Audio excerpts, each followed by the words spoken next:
Hey guys, I come to you here today with the opportunity to offer change.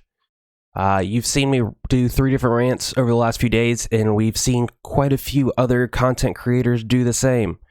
It seems like a lot of people are having issues with the direction that Line Games is taking this game, and it seems like the community wants to take a stand, and they came to me and presented me with this document. I asked for approval to bring it to you on YouTube in an attempt to offer you the chance to sign as well. They accepted that proposition, and I hope other content creators that have signed this think about doing the same. So if you are interested in signing this document and getting your name up here, leave in the comments your name in the description that you want to be there. Also, if you could translate this into Chinese or Korean and you have the capacity to do that,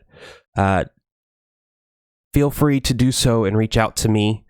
I will get you in contact with the powers that be on this whole operation. And honestly, I hope that we see change soon. I know that my name is already on this list. The reason that this list isn't, or this protest isn't public and live for people to openly change is 1, for content control. And 2, so that the lead members of a potential voicing can get the opportunity to request changes, and so what. And before we submit it off to them through this video and through your signing of it, you could potentially voice your concerns as well. But let's just take the time to go through this and potentially have any commentary related to this that is deemed necessary. So here's the beginning of the document as it currently stands. Newbie problems. In Discord, only veterans have dominated help, PvP, and PvE sections. There are no signs of newbies discussing anything seriously within these sections. As I played Exos Heroes, starting from last week of August, the rate of story progression is horrible compared to the first week of game launch and the third week of the game launch. I started a second account during this time. The writer of this is the lead moderator at this time. At this point, First Guardian series speeds up the rate of progression easily. Why is the rate of story progression important? PvP, daily dungeons, and labyrinth are locked behind chapters. Some of these features, squad raid, squad battle, embodiment, avarice, and arena, are the main sources of our zest. You have failed to make the game newbie friendly. For people who want to start the game, especially where the story progression is heavily restricted by units. In addition, if newbies want to gain the most zest, they are forced to participate in arena, embodiment of avarice, squad raid, and squad battle. Most of these are PvP modes, which players have no choice but to play to gain the most zest. Story progression is also related to daily zest as well. In Chapter 11, you gain 60 zest daily from just doing the daily missions. However, newbies gain 30 to 50 zest daily from just doing daily missions. This creates a wide gap between newbies and loyal players who have been playing the game from the first or second month. Arena rewards are based on ranks, but only to a certain extent. The maximum rewards they can get is 1050. What's worse is Embodiment of Avarice. Embodiment of Avarice's rank rewards are zest, heavily lowering newbie motivation to catch up with loyal players, as loyal players have the advantage by having more characters and staying at their stable ranks. At Squad Battle, you gain 700 zest by participating 3 times every week and the season reward. Squad Rage, you need to kill the boss to gain 100 zest and wait for the boss to respawn, which happens quicker if you have better teams. That's why newbie struggles in Exos Heroes completely. At this point, you are only rewarding loyal players. Zest problems. Average zest the person can get monthly is broken down into as you see here.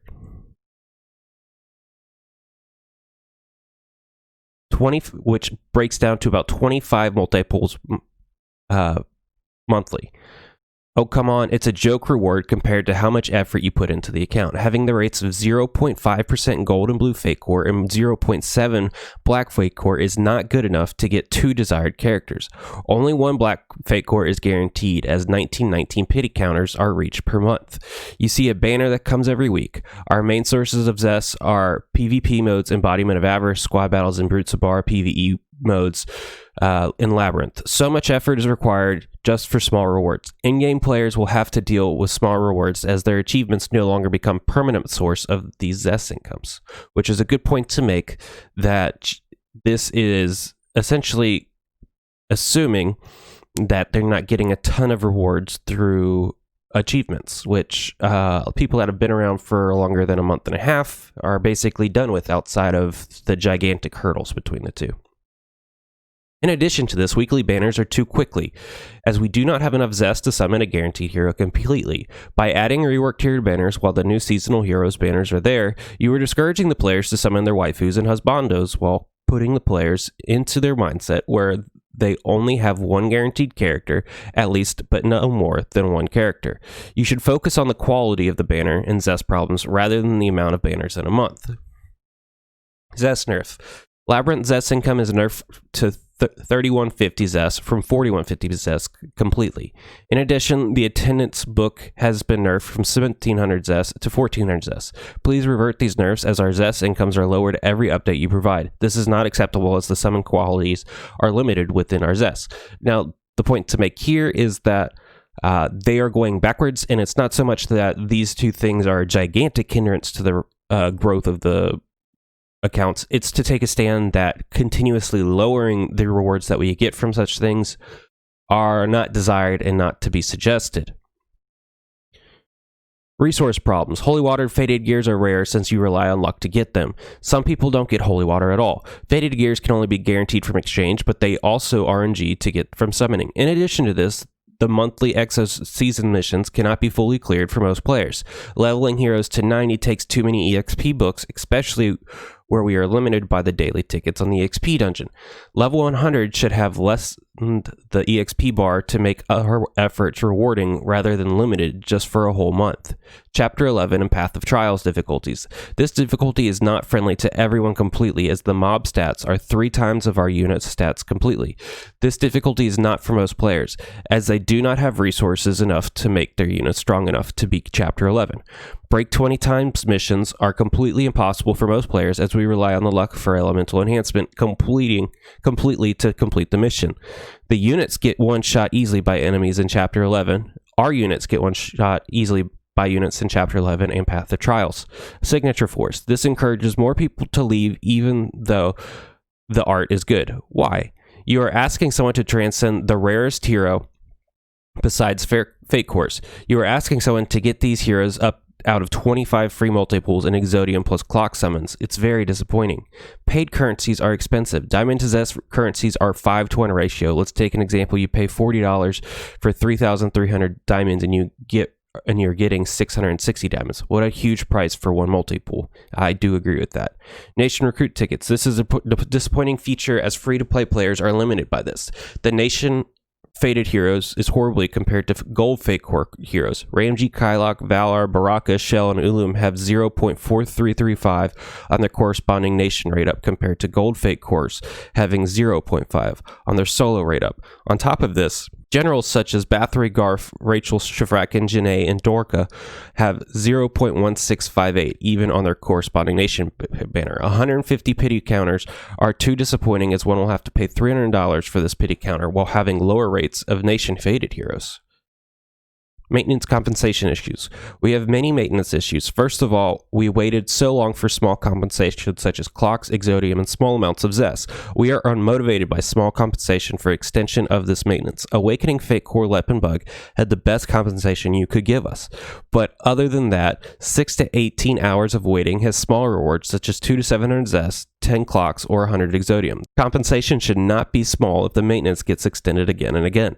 Now I ask you on behalf of the community, please recognize these issues and set the game in the right direction. We love this game. We want to enjoy the game with new players rather than leaving them in the dust. We want to continue playing the game while being motivated rather than being disappointed by every update you provide. We want the game to continue rather than going straight to shutdown.